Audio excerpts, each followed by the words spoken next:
Bismillahirrahmanirrahim. Assalamualaikum warahmatullahi wabarakatuh. Yang saya takdimi pengasuh Pondok Pesantren Islam Zainul Hasan Genggong, beliau Al-Mukarram Kiai Haji Muhammad Hasan Mutawakkil Allah SHMM, dan yang saya hormati Bapak Rektor Universitas Islam Zainul Hasan Genggong, beliau Bapak Dr. Abdul Aziz Wahab BAMAG, dan tak lupa pula yang saya hormati dosen pengampu mata kuliah Retorika Dakwah, beliau Bapak Muzammil MPD, dan tak lupa pula teman-teman seperjuangan. Alhamdulillahirabbil alamin wa bihi nasta'in wa ala umuri dunya waddin, wassalatu wassalamu ala asyrafil anbiya'i wal mursalin sayyidina Muhammadin wa ala alihi wa sahbihi ajma'in, amma ba'du. Segala puji hanya milik Allah SWT yang telah melimpahkan nikmat iman, nikmat Islam, serta nikmat kesehatan. Dan sholawat serta salam tetap tercurah limpahkan kepada junjungan kita, yakni Nabi besar Muhammad Sallallahu Alaihi Wasallam. Dan pada kesempatan yang berbahagia ini, izinkan saya menyampaikan ceramah yang berjudul Meneladani Kepemimpinan, Keberanian, dan Ketakwaan Sayyidina Umar bin Khattab radhiyallahu anhu qala. Jamaah yang dimuliakan oleh Allah SWT, Umar bin Khattab merupakan salah satu sahabat Rasulullah SAW yang paling mulia. Beliau lahir di kota Madinah sekitar tahun 584 Masehi dari suku Bani Quraisy. Bani Adi, ayah beliau bernama Khattab bin Nufail dan ibunya bernama Hantamah binti Hashim.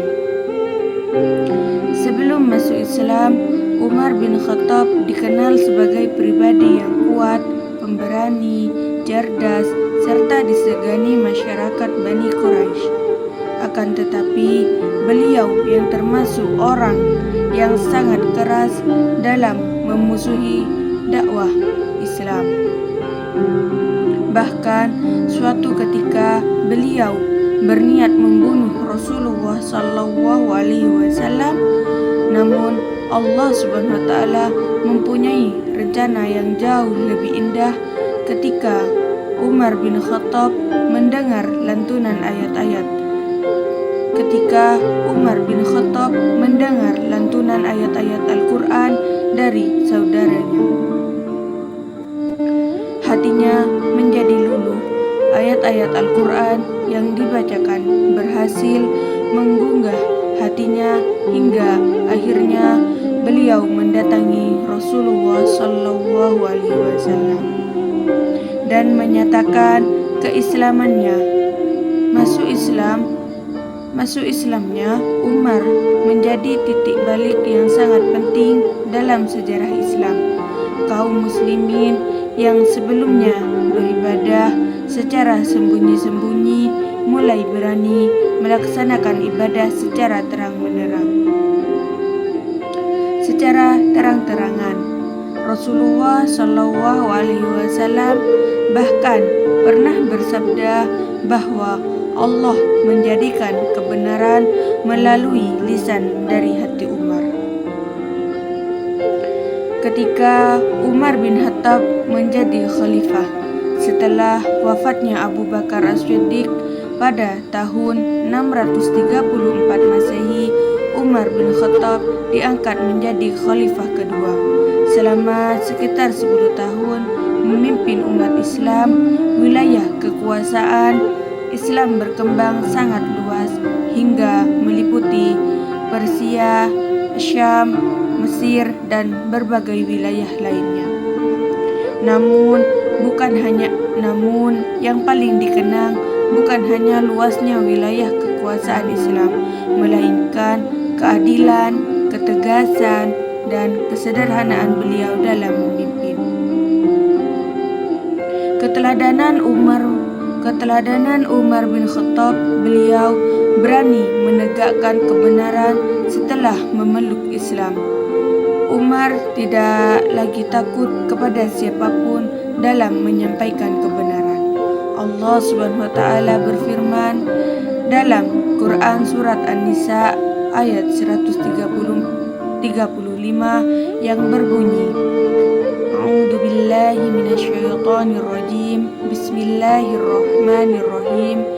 Ya ayyuhalladzina amanu kunu qawwamina bil qisti syuhada Allah, yang artinya, wahai orang-orang yang beriman, jadilah kamu penegak keadilan karena Allah.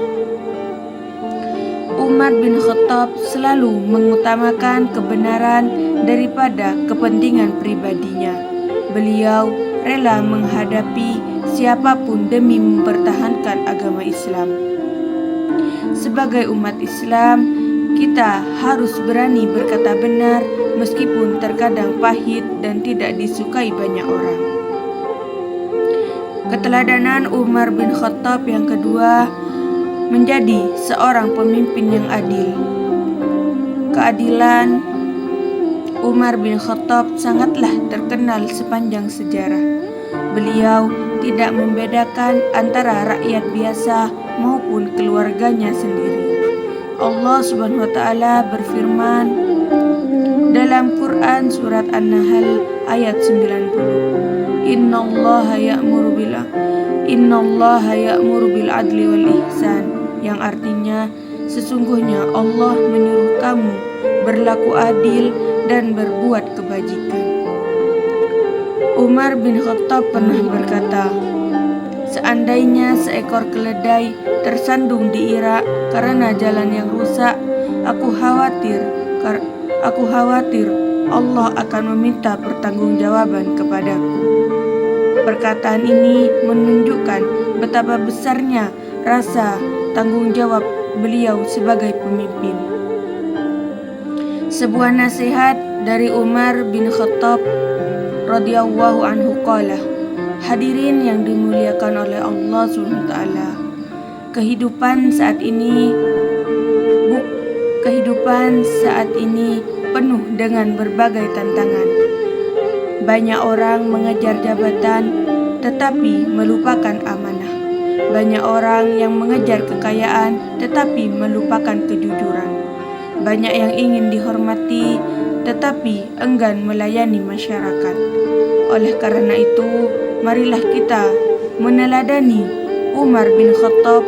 Jadilah pemimpin yang adil, orang tua yang bertanggung jawab, guru yang ikhlas, pelajar yang jujur, dan pribadi yang selalu takut kepada Allah Subhanahu wa taala.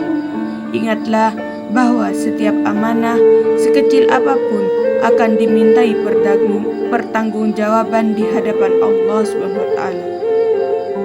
Semoga Allah Subhanahu wa taala menjadikan kita termasuk orang-orang yang mampu meneladani akhlak mulia Umar bin Khattab dalam kehidupan sehari-hari. Jamaah yang dirahmati Allah, demikianlah ceramah yang dapat saya sampaikan. Semoga kisah kehidupan Sayyidina Umar bin Khattab radhiyallahu anhu qala memberikan inspirasi kepada kita untuk menjadi pribadi yang lebih baik, lebih jujur, lebih adil, lebih sederhana, dan lebih bertakwa kepada Allah Subhanahu wa taala. Marilah kita tutup ceramah agama ini dengan membaca Ihdinas siratal mustaqim, wabillahi taufiq wal hidayah, waridha wal inayah. Assalamualaikum warahmatullahi wabarakatuh.